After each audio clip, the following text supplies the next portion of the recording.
এখন আমরা পড়ব প্রথম শ্রেণীর ইংলিশ ফর টুডে বইটি। এটি আমাদের প্রথম শ্রেণী বা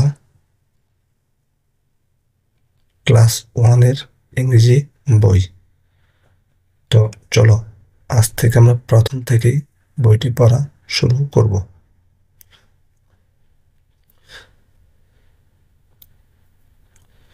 তোমরা প্রথমেই এই যে অংশটি দেখো, এখানে লেখা আছে গ্রিটিংস অ্যান্ড ফেয়ারওয়েল, মানে কিভাবে মানুষের সাথে অভিবাদন জানাতে হয় এবং বিদায় নিতে হয়।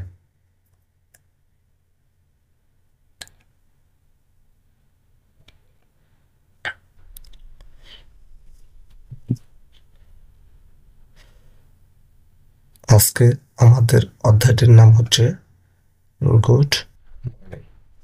এই গুড মর্নিংটা আমরা কোন সময় বলি? সকালে কারোর সাথে দেখা হলে আমরা বলি গুড মর্নিং।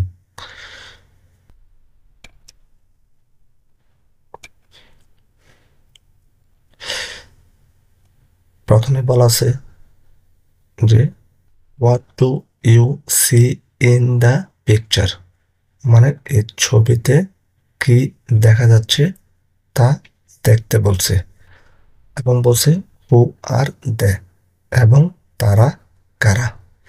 তো প্রথমে ছবিতে দেখা যাচ্ছে একজন ম্যাডাম আছেন আর কয়েকজন স্টুডেন্টস আছে, তার মধ্যে দুজন বয়েজ আর হচ্ছে তিনজন গার্লস। তাহলে আমরা বলতে পারি এ madam, 2 boys and 3 girls students. এবার বি নাম্বার অংশে আসো। Listen and repeat in chorus, মানে হচ্ছে এই অংশটা আমাদের আগে শুনতে হবে, তারপরে এটা দলগতভাবে সবাই বলতে হবে। দেন ইন স্মল গ্রুপস, তারপরে ছোট ছোট গ্রুপে এই লেখাটা আমরা বলবো। তারপরে সবার শেষে আমরা একজন একজন করে বলবো। দেখি কি বলা আছে। Good morning, good morning. How are you, how are you. I am fine, thank you, I am fine, thank you.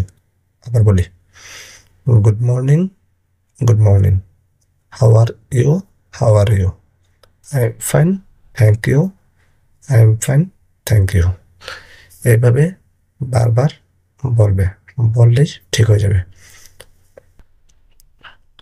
আবার বলি, গুড মর্নিং, গুড মর্নিং। শুভ সকাল, শুভ সকাল। How are you, how are you. কেমন আছো, কেমন আছো। আই এম ফাইন, ভালো আছি, থ্যাংক ইউ, ধন্যবাদ। আই এম ফাইন, ভালো আছি, থ্যাংক ইউ, ধন্যবাদ। এবার আসি সি নাম্বারে। এখানে কি বলছে? লুক, লিসেন অ্যান্ড রিপিট, মানে হচ্ছে দেখো, শোনো এবং আবার সেটা শিক্ষকের সাথে সাথে বলো। তো আমরা ছবিতে কি দেখছি? একজন ম্যাডাম আর কয়েকজন স্টুডেন্ট, তারা কি করছে? ক্লাস করতেছে। প্রথমে ম্যাডাম ক্লাসে ঢুকে কি বললেন? Good morning. তো ম্যাডাম গুড মর্নিং বলার পরে স্টুডেন্টরা কি বলবে? স্টুডেন্টরা বলছে গুড মর্নিং।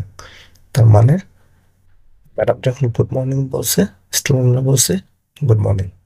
তার মানে কেউ একজন যখন গুড মর্নিং বলবে, স্টুডেন্টরাও বা অন্যরাও কি বলবে? Good morning. ঠিক আছে, এবার আমরা পরের পৃষ্ঠা যাই। এবার দেখি আমরা ডি নাম্বারে কি বলছে। ডি নাম্বারে বলা আছে সে ইন পেয়ার্স, মানে জোড়ায় জোড়ায় বলতে হবে। প্রথমে ম্যাডাম বলছেন গুড মর্নিং, তারপর একজন স্টুডেন্ট বলছে গুড মর্নিং, আবার ম্যাডাম বলছেন গুড মর্নিং, আবার আরেকজন স্টুডেন্ট বলছে গুড মর্নিং।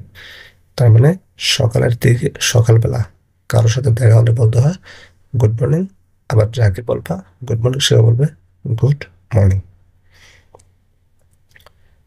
এবার আসি এই নাম্বারে বলা আছে সে ইন পেয়ার্স, মানে জোড়ায় জোড়ায় বলো। তো এখান দেখা যাচ্ছে এই যে মেয়ে স্টুডেন্টটা সে বলছে গুড মর্নিং, তারপর এই যে স্টুডেন্ট সে বললো গুড মর্নিং। এভাবে তোমরা একজন আরেকজনকে বলো এবং যার সাথে বলবে সেও বলবে গুড মর্নিং। ধন্যবাদ।